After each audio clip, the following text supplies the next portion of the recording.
I rise to speak on the shortcomings of the government's ongoing COVID response this afternoon, and the first thing I would note is that the topic is the government's ongoing response, because they have done their very, very best to not allow the parliament to make a response to COVID-19, and it is an ongoing source of frustration and genuine democratic objection that people who were elected by 110,000 Australians to come to this place and put their views and ensure that their needs are looked after have been so shut out in such an important process and at such an important time of policy making for this country, policy that will have consequences for decades to come. So the first thing I wanted to note in the response is just petty small-mindedness in how they have gone about the business of Australian democracy and how they have conducted themselves with respect to Parliament this year.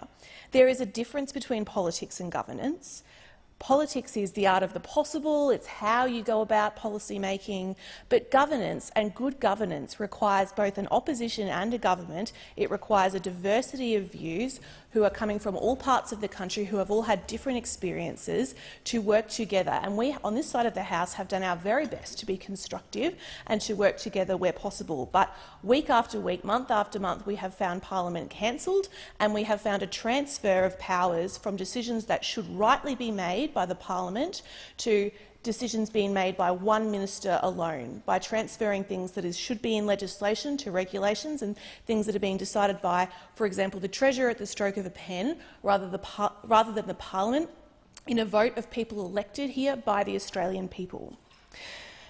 So when I ask, the Prime Minister says that he isn't interested in the politics of the pandemic, but I do not think it is politics to ask genuine questions that people ask us as their representatives to put and to consider with respect to policy response. For example, is it politics to try and improve the disgraceful state of the private aged care system in this country? No, it isn't.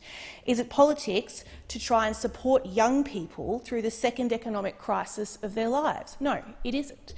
Is it politics to ask the government what they're going to do for the people that they have chosen to exclude from JobKeeper, people like casuals, people like childcare workers, staff at universities, people like the Donata workers as part of our broader aviation workers who are in severe financial distress after the events of this year? Is it politics to ask, when you have chosen to exclude them from a program, what you are going to do for them instead? I do not think it is. I do not think it is unreasonable for us to ask those questions and to expect legitimate answers from the Prime Minister in places such as question time. I want to touch, with the time that I have left, briefly on two areas that are of crucial concern to the people in my electorate of Lilley, the first being mental health. And, for someone who is only literally, the member for Brisbane and I share road borders, where I have the northern half of the road and he has the southern half of the road. It was news to me that he has an outpouring of people writing to thank him for the dynamic and agile response of the government, because on the other side of the road, when those neighbours are taking their wheelie bins out and consulting with my constituents, there seems to be a very different experience. And with respect to mental health, we know that the government has had shortcomings when it comes to their response in this emergency. We know that it must be a priority. They've said that it will be a priority, but it is not being backed by the funding and the policy heft that is needed to address this problem.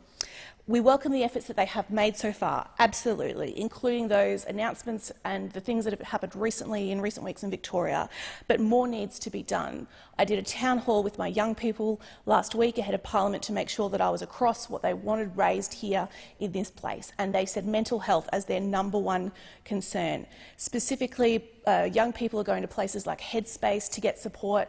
I had a woman, Kayla, who's in her early 20s, say that she went at a point where she felt like she really needed help, so probably a long way beyond when she should have or could have first gone, in May, and was told that she could not get in until September. And when she said that, the nodding across the Zoom windows was emphatic. Everybody is having a universal experience of having to wait 3 months too long to get support, and that's at the point where they already have recognised that they need it. So we need to do a great deal more.